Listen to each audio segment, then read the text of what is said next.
Hello and welcome back again. This is Dr. G, Irreplaceable Truths, veterinary lessons learned from the trenches. I actually, in some professions you would call him a competitor, but actually it's another veterinarian that was basically, maybe half mile down the street from me. Dr. Randall Bondurant, welcome. Thank you. He's an Alabama-born, went to Auburn, went to Georgia. Yes, correct. Went to Georgia to practice afterwards. Right. Yep. And then came out to Southern California. I hope in this episode I'd love to talk to you. Practice ownership, early career challenges, financial pitfalls, i.e. who to watch out for. Because we're going to go deep into that one. Okay. That's my favorite one. All right. And just, there's the evolution of where veterinary medicine has been. Sure. So why don't you give us a little more history that I might have missed? You did well. You're right. Graduated from Auburn in 1985, moved to the suburban Atlanta area. It was called Roswell, and there were no UFOs there. It was just a nice little suburban outside town, and a good place to get started. Big practice, multi-doctor practice. Saw a lot, but didn't get to do a lot. And then a couple of years with a smaller practice, single practitioner, and got to do a lot. And then kind of got ready to buy my own practice. And actually just started from scratch in 1988. Started my own practice, and it went well. It was associated with a boarding kennel, which made it busy right off the start because there was already people coming in and out. Oh, there's a practice here now, and so that went well. In 1992, I bought the boarding kennel, and then 1995 moved to a new 8,500 square foot building that kind of, blended the two better and created a better workspace for the practice and the kennel.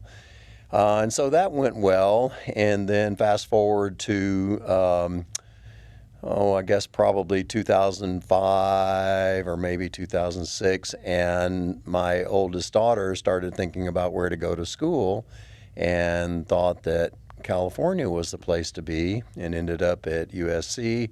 And then my second daughter came out to California, couldn't get into USC the first year, but then got in, and then the pressure started for us to move to California and sell the practice in Georgia. And then sort of in the course of all that, I got an offer on the practice, and then you wonder, well, is it meant to be? Am I supposed to, move there? And so we did, and bought a startup practice down the street from Dr. G on Laguna Canyon Road. And it was a nice build out, new build out, just a year old when I bought it, but no real, patience, client flow, cash flow. So it was really hard, to go from a very busy 4-doctor practice in Atlanta to, start up just myself 6-7 days a week, and, trying to make a go out of that. And then in December of 2012, I received news that Dr. Jack Mannix of San Juan Animal Hospital had passed away. And almost immediately, I had veterinarians calling me saying, you should buy that practice. It's a great practice, been there a long time, great area. And so started the process and closed on it in March of 2013, and became a 2-practice owner, which I had not done before, and was really stressful, going back and forth, trying to keep both clienteles happy, trying to hire staff to cover both places. And it just was, trying but doable. And then in 2019 is when I finally sold the Laguna practice, and was really fortunate because then COVID hit in 2020. And it just, like the first week or two of COVID, I remember it being a little slower, like it slowed down like 20%. I'm like, we're fine. We don't need to lay people off. We can just weather the storm. And then I mean, it was just crazy how busy it got. And we were just going as hard and as fast as we could through, you know, the next year or two, and still, you know, very busy. And I don't want to jump ahead, but, you know, the problem has become in vet medicine now about hiring staff. It used to be you just ran an ad and you'd have 4 or 5 applicants to hire a veterinarian to help you, to ease the load, to give you some quality of life, be able to take vacations, take time off. And we've had an ad out for well over a year now and not been able to hire. You know, we're looking for 1 full-time and 1 part-time vet. We fill in the blanks with relief or per diem veterinarians, which is not ideal because you don't build a practice on part-time help or relief help. But that's kind of all we have, you know, available to us right now. So I will have been in practice 40 years this year. So time flies, and you know, you start thinking about the end game and, like, you know, how much longer do I want to practice, and what does, you know, retirement look like, and things like that. Well, I can tell you how retirement does look. You know, I've been out for a year. It wasn't my choice. Yeah. I found another calling because I made the mistake of selling to the highest bidder. Right. Without doing my due diligence. And, you know, and I was telling you, you know, they pissed me off so bad. I went to Pepperdine and got my MBA. I was blessed enough that, you know, the dean and the director of the doctorate in business administration came up to me and they're like, we've never had a veterinarian go through our program. Would you like to stay on? So now I'm in the middle of doing my doctorate. You know, there was an article that really led me to my MBA there that was released that, you know, the burnout factor that you're talking about. Right. It costs the veterinary industry anywhere from $2 to $4 billion a year. That's B. Yeah. Right. You know, and I was like, how the hell is this happening? And, you know, looking back, you know, you really started grinding mid 90s, right? I really started grinding early 2000s. I don't remember burnout being a thing. Right. Do you? Or compassion fatigue or Well, suicide rates, things like that. Well, compassion fatigue came right after the crash of 2008, right?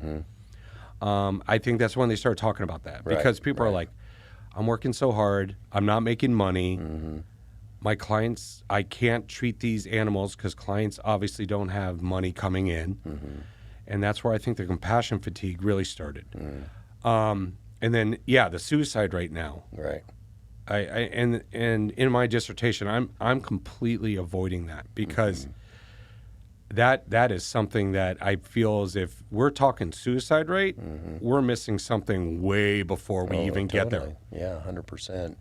Yeah, and you know, I used to hear, you know, years ago that dentistry, as professions go, had the highest suicide rate, and I said, well, naturally, if I had to do that all day.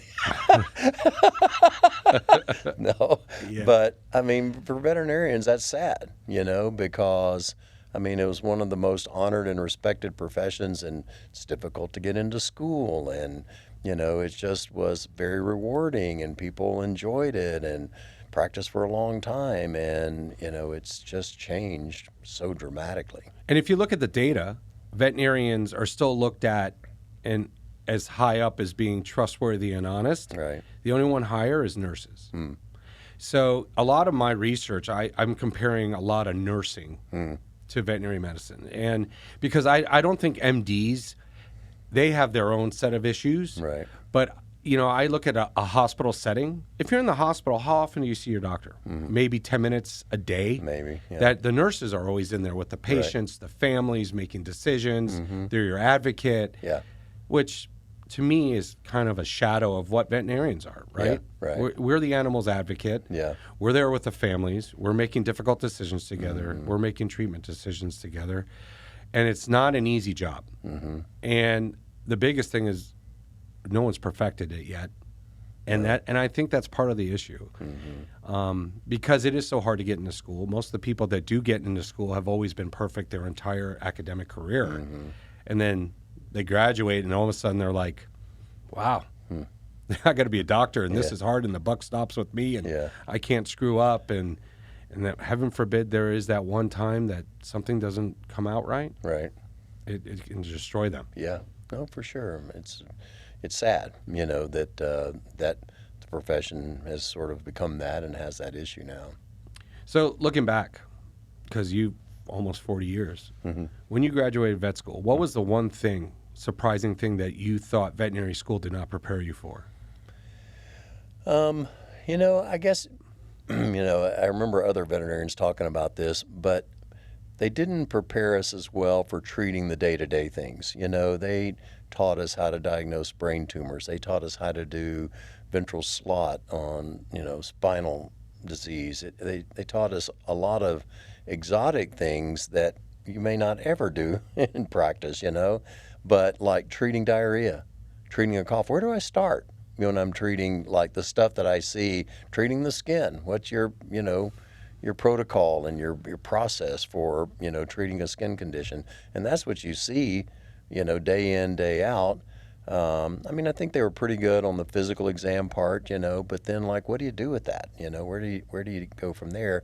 And I think, the other thing that my first job, actually, the owner and practitioner that I worked for there said to me really early on, he said, "Randall," he said, "this is a people business.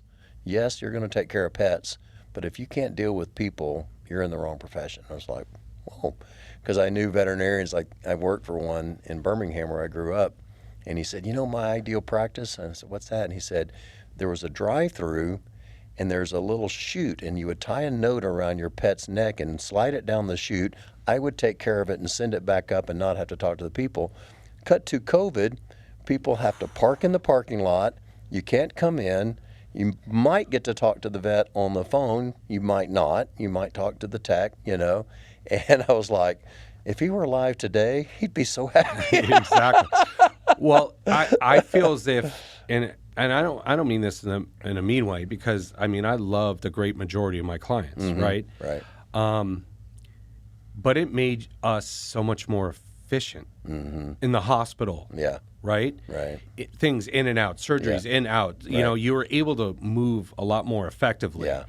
The log jam usually comes when the clients come in and you sit there, and next thing you know, you're talking about their grandkids, which is awesome, by the way. I'm not saying it's a bad thing. I loved it. But and then all of a sudden your tech opens the door and says, your 10 and your 10:30 are waiting for you. Right. Right? Yeah, I know. Yeah. And that was already your first appointment. Yeah. No, that's the hard part, because you do want to be personable, and you want them to know that you're interested in them as people, and that you're listening, because people don't have conversations today. They don't have someone that listens to them and, what's going on in their life, or ask them, and that shows interest in their lives. And so, if any profession had to wear many hats, the veterinarian probably tops it all, because you've got to be a psychologist, you've got to be a plumber, an electrician, there's so many things in your day-to-day life, and especially as a practice owner, that you're asked to do. And, sometimes you just think about the breadth of knowledge that we acquire, over time, of taking care of so many different things, that it's really, it can be rewarding, but can be daunting too, to try to keep up with everything and what's the latest and best, and, trying to be the best you can for those pets. Especially with how technology is changing, how they're changing diagnostic modalities, treatment modalities. It's crazy. Yeah. The one thing that isn't changing is payment modalities, and the cost of care is going through the roof. I know. Yeah, I've had 2 cases recently, and I was just floored. I've heard big numbers before. Like, somebody told me one time they worked for one of the specialty hospitals in San Diego, and a pet had stayed nearly a month, and it was over $100,000. I had one client who took his dog to Japan for open heart surgery. Was it a Cavalier? No, it was a Chihuahua. A Chihuahua. Oh, for the valve replacement. Yeah. 50,000 out of pocket, 2 lawyers, and he stayed for a month with the dog to be sure he could fly home. But then I had 2 cases recently. One went to a local center with neurology, had a ruptured disc in the lumbar spine, and they quoted her $34,000 for the spinal surgery. I had heard 10 to 15,000 for back surgery before, which is still a lot without insurance. And the lady was torn. The dog was 14, and it was in early stages of kidney failure. And she's like, I just, don't know what I should do. So that was difficult. And then I had another case in the last couple of weeks that went to an emergency clinic. The dog had been attacked by other dogs and was pretty badly injured, needed like drain placement and suturing wounds and things like that. Stayed for 3 days, and her bill was $24,000 for 3 days in the emergency clinic. And I'm just going, wow, that's just so far beyond what I would expect. I mean, you kind of hear things like people said, I went to the emergency clinic and I was there for an hour and it was, $2,000, $3,000. It's like, well, they did this test and they did this x-ray and ultrasound and, whatever else. But, I'm just concerned for vet medicine of where that may be headed, that, unless you are a very wealthy person, you can't care for your pet, Yeah, and even with pet insurance, I don't even know where pet insurance is right now because they've got to draw the limits sometime. Well, and they are drawing limits, and people are upset and objecting to it, whether it be, pre-existing conditions or lifetime limits or, and I've had a couple of cases, these were just so off the wall. You'll have to do an exam for them to get the insurance, and the people came back and said, oh, we got the insurance, but because you said there was mild calculus on the teeth, they have excluded any dental care, any periodontal, issues, extractions, whatever down the line. They're not going to cover that. In another case, I said on the physical exam, mild wax in the ears. Oh, they're going to exclude any ear care for the rest of the dog's life. I mean, and it's just it's just floors me that the insurance companies, try to get away with these things. And, some of them, and I don't know if it's okay to mention names, but like I remember when Trupanion came on to the scene and everybody's like, this one's great. They'll do this for you and do that for you and they'll cover this and they cover that. And like within a few years, it's like, oh, I've got Trupanion and they won't cover this or that. And are having problems with, all those things. And so it saddens me that companies can't be legitimate and ethical and, see beyond. I mean, sure, companies have to make a profit. You have to succeed. But it just seems like the corporate greed in America is just swallowing everything. I had the same problem with my daughter because I'm retired now, right? Yeah. I'm not in a clinic. So I was Right. like, oh, she got a puppy, and I'm like, we're getting pet insurance. Right. And it came up acutely lame and went to an emergency clinic, and they weren't going to cover it. And my wife was like, called them, and it's like, why are you not covering this? And they're like, the physical exam, whoever the doctor was on the physical exam at the beginning, didn't really state, a full exam. And my wife was like, I was the doctor on the initial exam. Atta girl. And let me tell you, my wife, when it comes to OCD and writing up records, she will write you the Bible on every exam. Yeah. I mean, that's one of the reasons why I couldn't really practice with her, because when I did own 2 practices and I worked there, I get 60 phone calls a day. You didn't write this up correctly. You didn't put all this down. And I'm like, oh my gosh. Yeah. So, it is what it is. It's scary to think what's going to happen. Right. But, veterinary pet insurance still is recommended. Yeah. And I have had people who've had good experiences, and they said, boy, if I hadn't had insurance, this would have been really difficult on my family. But I don't want someone to make a decision to euthanize their pet based on finances. It's like, I can't afford it, so I'm going to put them to sleep. I mean, to me, that's sad and unfortunate that it comes down to the pet's life based on the money that you're able to spend on it. And that's not why we went to vet school. No. Right? We didn't. And that comes into part of the burnout. Yeah. I'm sure the cost of care is a huge piece. Yeah, So of course. how have client expectations changed over your career? I mean, it's like, everything. I think the client expectations of what we do and what we provide and what level we provided have just kept increasing.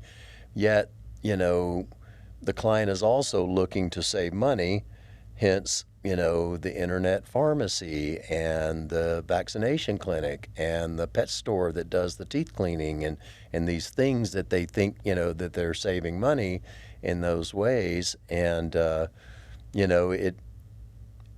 it's detrimental. I mean, obviously it's just the nature of the beast as it is now, but, it makes other things more expensive. If, you don't have a pharmacy that provides income, then you have to charge more for your exam or your injections or, your surgeries or whatever else.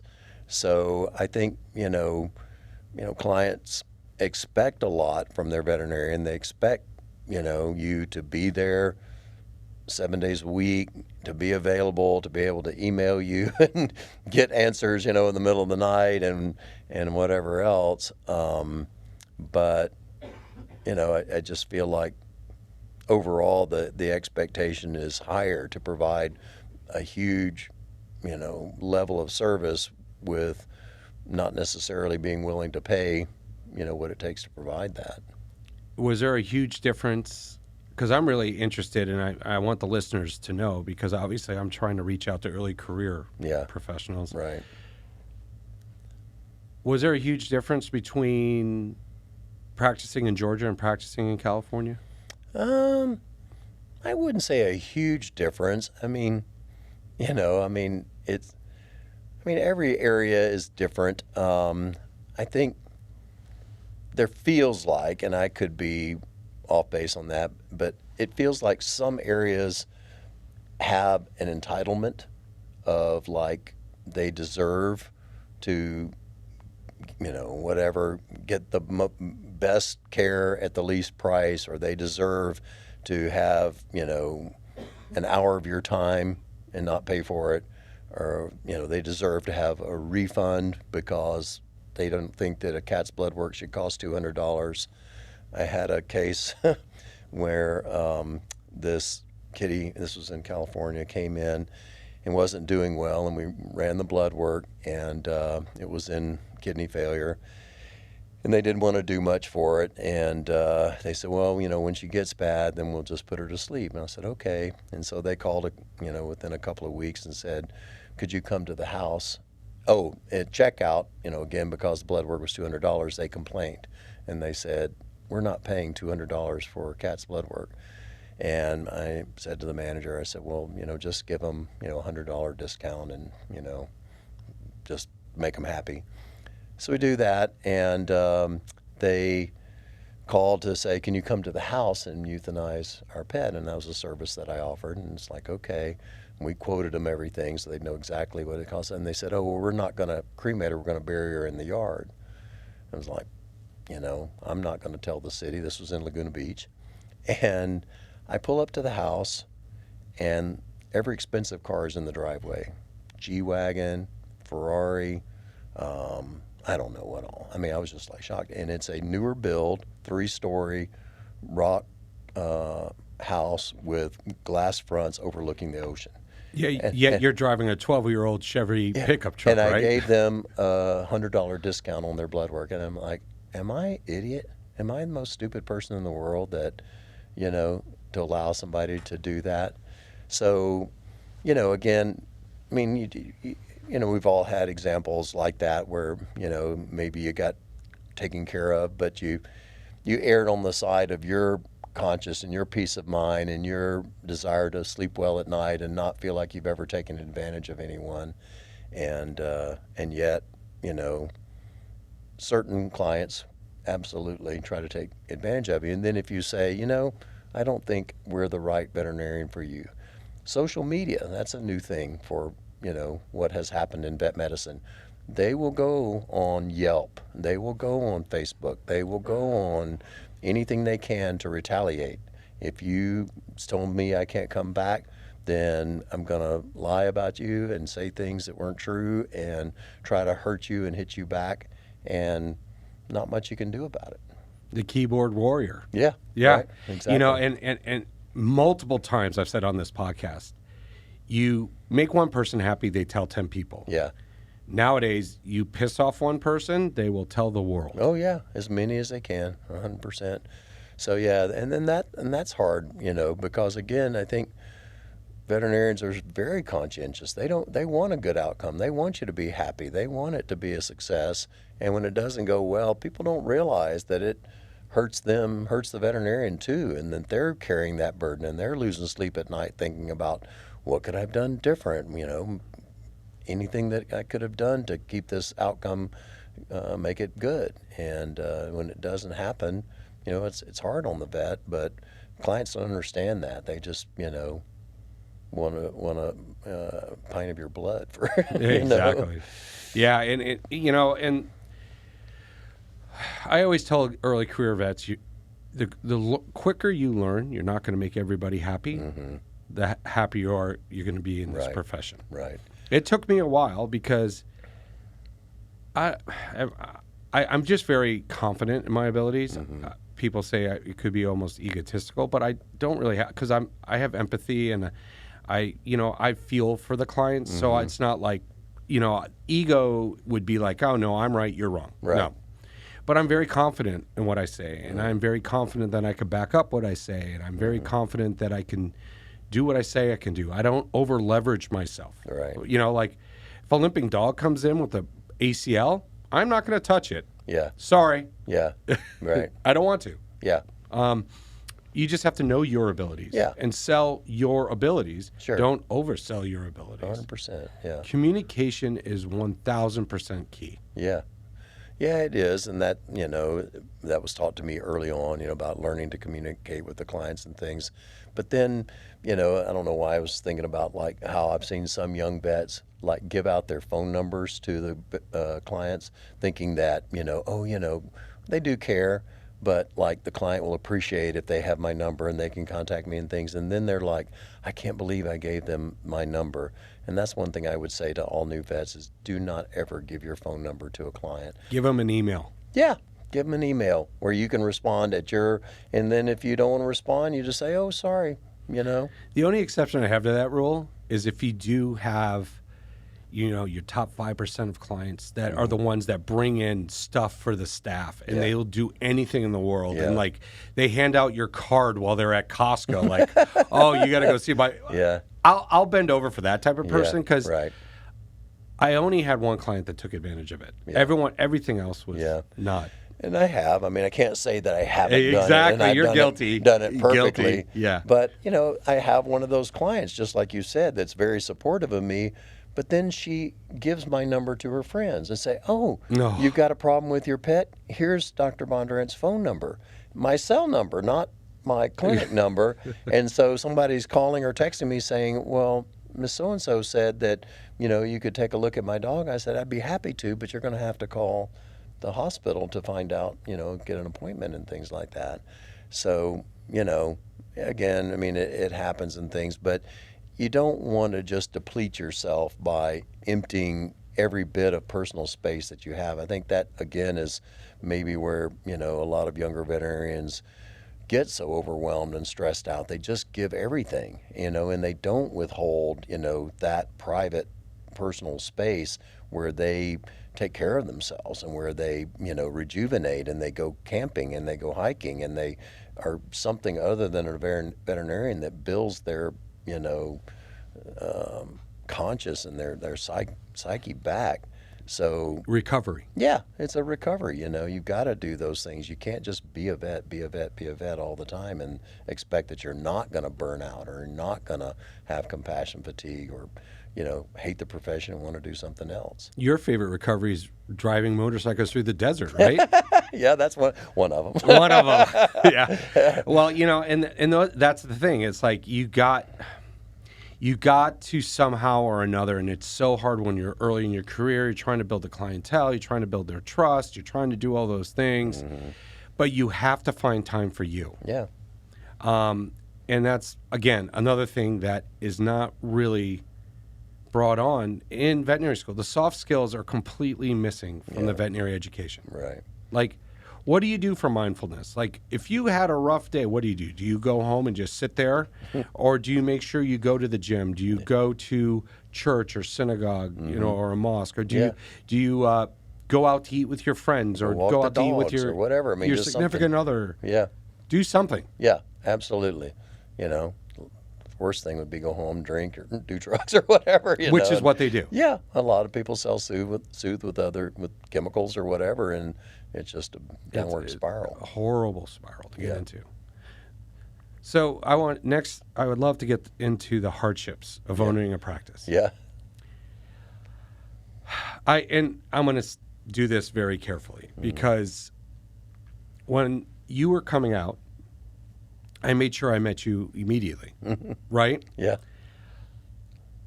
I truly believe you were misled into buying a practice. You were sold a book of goods that just didn't exist. Right.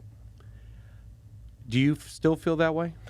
Oh, yeah, I definitely did. And I was naive to, when I started my practice in Georgia, I was just fortunate. It just went well right off the bat. I was doing well, was busy, producing good income, and was able to hire another vet within a year or so. And coming to California, I believed some of the things I was told, like, oh, you'll be an instant success and you'll be cash flowing in no time, and this and that about how the practice would go. And I should have never bought a startup practice in Laguna Canyon in 2011. I mean, that just was a recipe for a disaster. And it was, I undervalued cash flow. I undervalued the time that it would take to build a practice like that. I undervalued the location, and I didn't know. I didn't know anything about what it's like to turn left out of Laguna Canyon at 4 p.m. in the afternoon, going back into town. You take your life in your hands. The center lane is called Suicide Lane. And, about twice a week we'd hear, boom, there'd be a rear ending, right there. Always the ambulance going down Laguna Canyon Road. And so, it was just a lot of things. It was just, again, just a culmination of mistakes that I made, with that. And, I was just extremely fortunate to buy San Juan Animal Hospital. Sad that Dr. Mannix passed away because, clients would come in and say, we're so glad you bought the practice and we're glad you're here. He was a personality. Yeah, he was a big personality. Mm-hmm. And I said, well, I think it was meant to be that I'm here. I said, but I wish Dr. Mannix was somewhere fly fishing, enjoying a retirement or something instead of, he passed away. What happened? At 60 years old. He passed away in the office, didn't he? Yeah. Mm-hmm. Yeah, he laid down for a nap one day, and the appointment started back up at 3 o'clock, and they knocked on the door, and he didn't respond, and he was gone, and it's just sad because, he worked very hard. He was a solo practitioner for 20-something years, and didn't have another vet working with him, and didn't, take as much time off as he should have, and worked himself to death, I think. But, it was, sad because he was a big personality and people loved him. He was very well respected in the community, and built a good practice there. What red flags should veterinarians look for if they're going to buy a practice from your lessons learned? Yeah. I think location would certainly be super important. And that's hard coming into an area if you're not from that area and you haven't lived and worked in that area and kind of know like what areas, are good and what would be, a viable area to practice in. But I think as much research as you can do about the area that you're going to, and, just the basic environment of vet medicine, whether it's, a low-cost environment where people expect that you're going to give, very low-cost procedures, or if it's like one practice I looked at, the practitioner said, well, there's there's specialty hospitals in the area, and people go there for minor emergencies, urgent care, whatever, and it takes away from the practice. So I think location would kind of be the thing. I'm not a financial person. Like looking at P&Ls and researching that is not my thing. But I think getting a good financial person that can say, That you trust. that you trust, right, and that has a good reputation, and people say things more than he's okay, or yeah, I guess he knows what he's doing. I mean, you get a feel for like somebody that really is good at what they're doing or is trustworthy, and have that person really assess, what it's going to look like if you buy that practice and you're servicing debt, and you're, what are you going to have to charge to make it go and have a good living. And there's nothing wrong with a veterinarian making a good living, and I think that has changed somewhat. That I think veterinarians are charging more. We talked a little bit about that, about what sometimes seems like some charges are out of control, but I think vets should charge fairly, and they should enjoy a good return on their education. It is a big investment. Some kids are coming out of school with $200,000 or $300,000 in debt, and you're going to have to make a good living to service that debt, much less have a lifestyle of being able to travel, or take vacations and do fun things, and not just feel like it's nose to the grindstone 24/7. What do you think some of the biggest misconceptions young vets have about practice ownership? Well, it seems like where I mean, at least in this area, and of course I've been away from Georgia now for almost 14 years, but it seems like to me like veterinarians are not interested in practice ownership anymore, or fewer are. I'm not saying generally, but I'd say very few veterinarians I talk to, and some of them, like the big thing now is this relief work or per diem help, and people don't even want a job. They don't even want a regular schedule, much less own a practice and be tied to the responsibilities of owning a practice. And I don't know if that's coming from school, because I feel like in some schools they don't give the veterinarian confidence, to practice, much less to own a business. That I am hearing over and over and over again, young veterinarians coming out of school wanting a mentorship. They don't want to, like I literally knew 10 guys in my vet school class who came out of school and started practice the day they left, which is like crazy to me, like how could you have enough experience and knowledge to do it? And they weathered through it and did okay. But, like veterinarians come out today and it's like, oh, I can't do surgery. I've not done any surgery. I feel like veterinarians come out of school with a lack of confidence in themselves and their skills, much less to think about business ownership and having a practice and things. Just seems to be something that most veterinarians aren't interested in. How important do you think that mentorship piece is for these early career veterinarians coming out? I think it's important that they have some, but I don't think it needs to be as long as they think it needs to be. I think most veterinarians within 6 months of private practice, they're going to have most of the skills they need. I'm not saying that they would have the skills to go do emergency work or to, work by themselves in a very busy practice. They still maybe need an older veterinarian nearby that they could say, hey, I got a weird case, this and this, and what do you think about that? But as far as like case review and doing rounds and, just like really super hands-on, like you're still in school doing that, I don't think it needs to be as long or as involved as it seems like they feel like they need.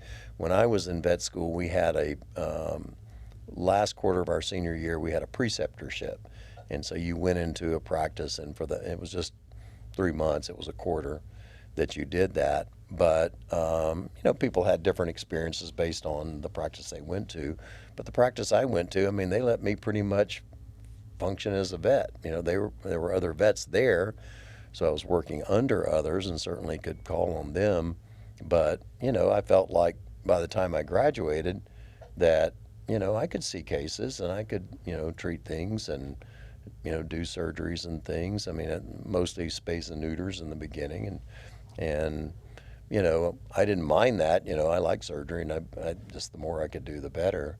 And that was one of the things when I moved from the first practice after a year. The second practice, the veterinarian said, "You can do whatever you want. If you need my help, let me know," which was a good transition from, you can't do. But you knew that they would be there. Yeah, totally. I would be there. And so, it was a good experience. I kind of view those first few years as sort of like internship residency, even though it was At a better pay. technical. Yeah, a little better pay, maybe a little fewer hours than, the MDs have. But yeah, I think veterinarians, for whatever reason, they're not being given any confidence in their ability. They're coming out of school just totally lacking the thought that they might be able to take care of a pet. So what advice would you give to an early career vet or a young professional that's having problems with confidence or even imposter syndrome?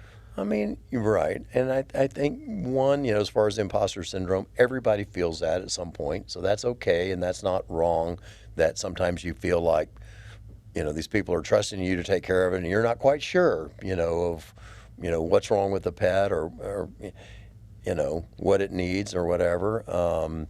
And so I think, I don't know, if I were, to talk to young vets, I would just say, have confidence in yourself and take some comfort in the fact that it'll be okay. You don't have to stress out about, being perfect and, having the skills and capability that you'll have in 10 to 15 years. That'll come. I mean, yes, it's hard if you lose a case or you miss something or you misdiagnose something, but you have to accept that you're human. You're not an AI robot that can just be perfect and know exactly everything. And, and I still say medicine is an art. It's not a pure science. You're basing things on, a lot of times, on percentages. Like, well, most of the cases, like they used to say in school, like when your hoof beats, think of horses, not zebras. I mean, it's good to know about zebras in case that rare case shows up, but you have the vast majority of what you do is repetitive, and you're going to take care of it well. Do you think veterinary schools are keeping up with the changes?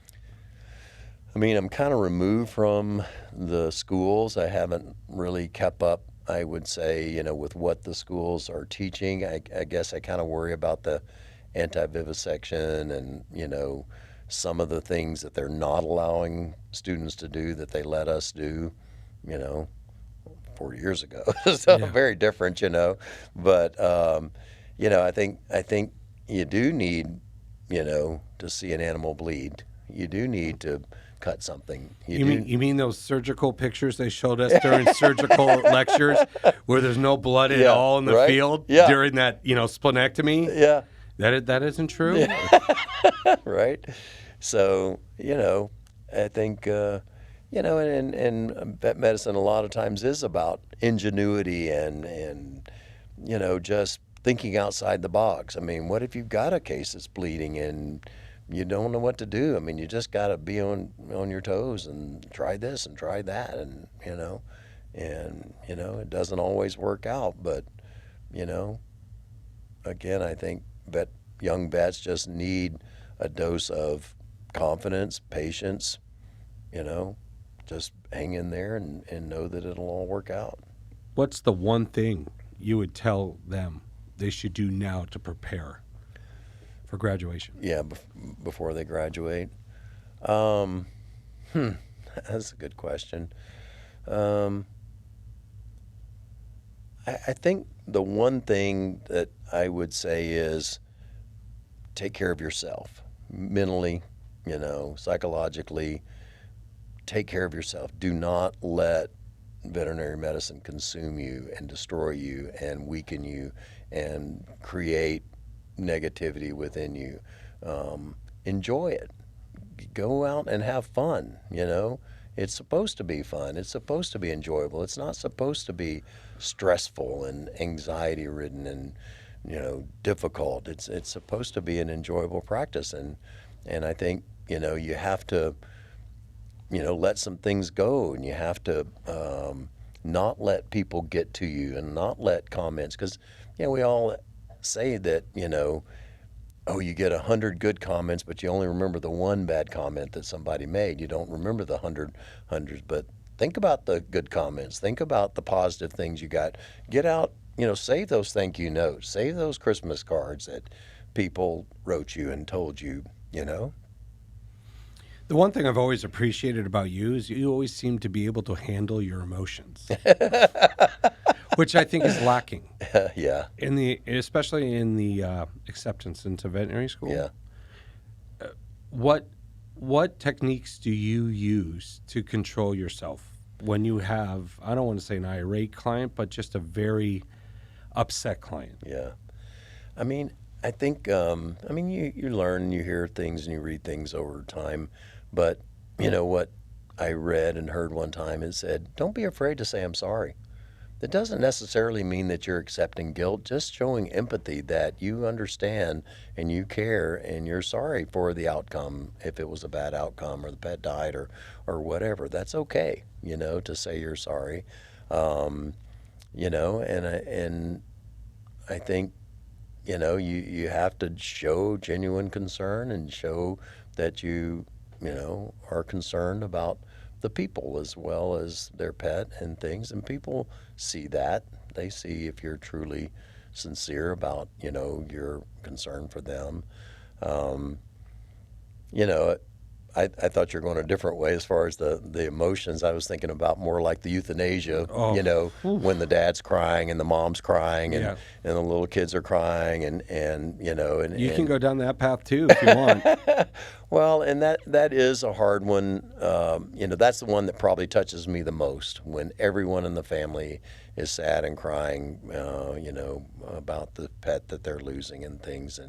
And yet, you know, again, you can't carry that with you. You can't, you know, be sad and be, you know, because you got to go to the next room with a new puppy and put on a happy face, you know. Well, the emotional roller coaster you can have just in one day. Yeah, 100%. It's crazy. And so you know, and you know, it's okay to tell people your feelings, and people appreciate that. You know, if you show your human side and you're not just some robot there taking care of pets, you know, if you open up to them and say, you know, I'm struggling with this one, or this hurt me too, or this, you know, they appreciate that. You know, some vulnerability is okay to, you know, reveal to the clients, but don't let them hurt you because of it, you know.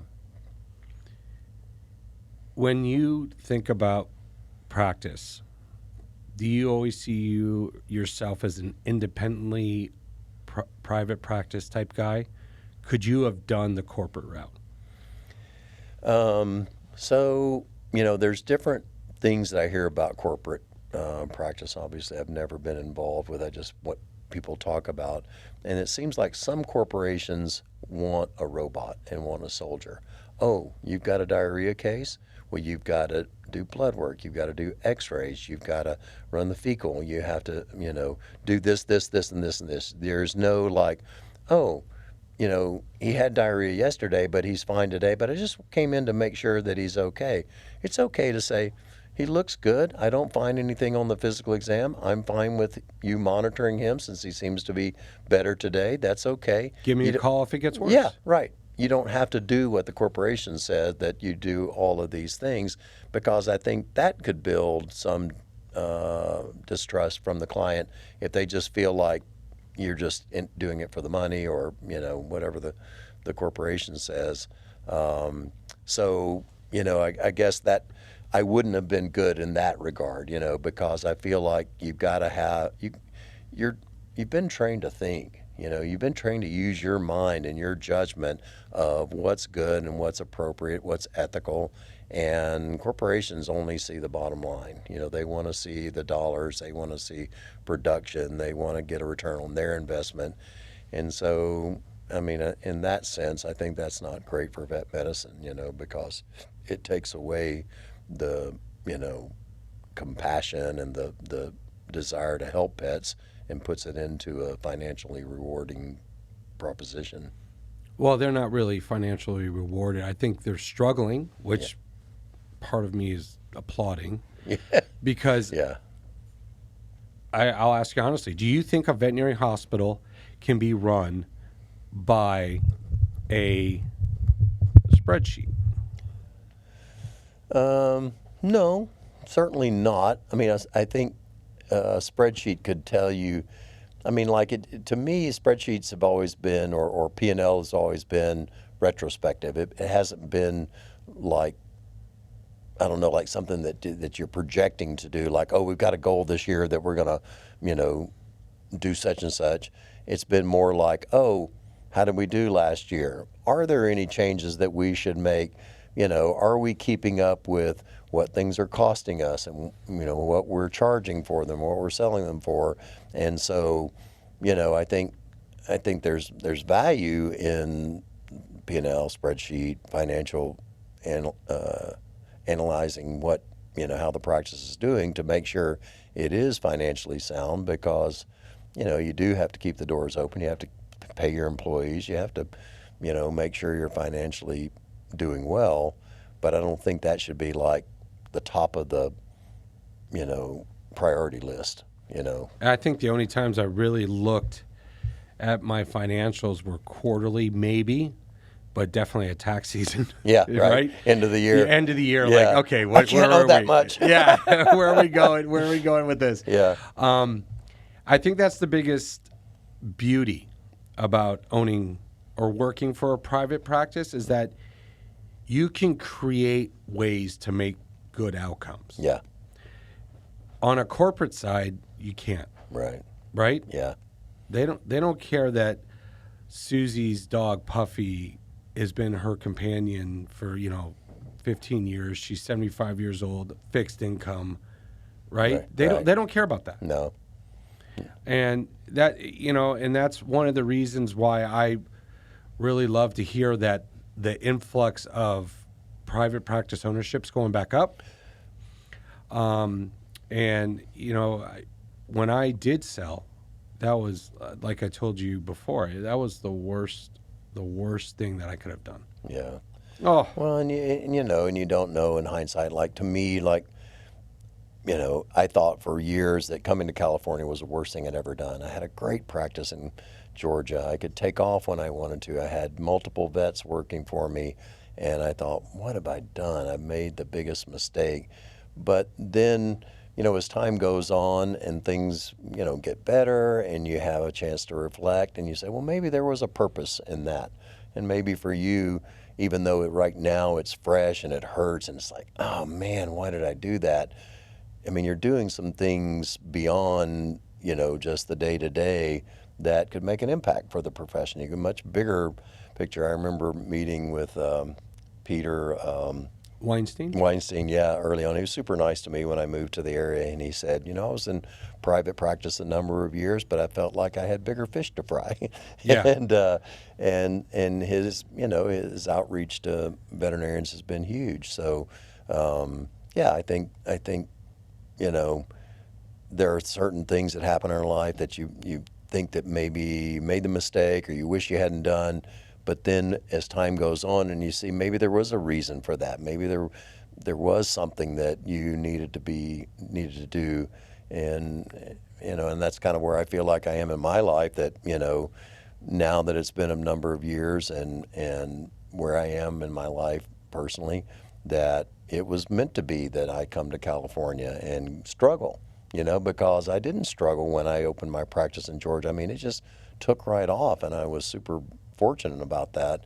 But I needed some personal growth that only some difficulty would have brought. It's like they say, you learn more from the difficulties and the mistakes than you do the successes. So last question for you. Yeah. What's the biggest wish or the biggest thing you'd like to see happen in the next 10 years in veterinary medicine? I'd like to see it go back. I don't know that it's possible, but I'd like to see it go back about 20 years of what vet medicine used to be like, as far as the client patient veterinarian relationship of, people, vets caring about, their clients as well as their patients. One of the things Dr. Mannix, his slogan for a number of years was, let's see, how did it go? Care on both ends of the leash. So the person holding the leash and the pet that it's attached to. And, I think that's what I want to see, that coming back to vet medicine. And I want to see, because I think you're right. I think generally people trust veterinarians, but I've also heard negativity about, vet medicine and veterinarians, and just random places. Somebody say, I hate that effing veterinarian. Every time I go in there, it's $1,000, it's this and that, and they take advantage of me and whatever. And it's like, I don't want to hear that. For early career veterinarians that just heard that, that is a red flag. If a client comes in and says that to you, you immediately got to go look the other way. Yeah. Well, and it's true. You have to accept that some people, you could give them money to take care of their pet and they'd still complain, And so there's, certain clients that, are just that way. They're going to complain about everything. And you're right. Like talking about another veterinarian, I've always made it the policy to not assess or criticize another veterinarian's work. Somebody comes in and says, well, the vet did this and the vet did that. You are not there unless you just have super detailed medical records that show that there was obvious mistake that was made. It's better not to say anything because, you just weren't there and you don't know what the scenario was, and the client probably is not relaying the information correctly. No, they're not medically trained. Right. They don't know. Right. I mean, even if you get those medical records and you're like, holy cow, what was this person thinking? Yeah. Even then, you still should play the role of, you know what, let's try something different. Right. Let's do something different. Yeah. I can use what they gave me, and we can add a few more pieces and see what happens. Yeah.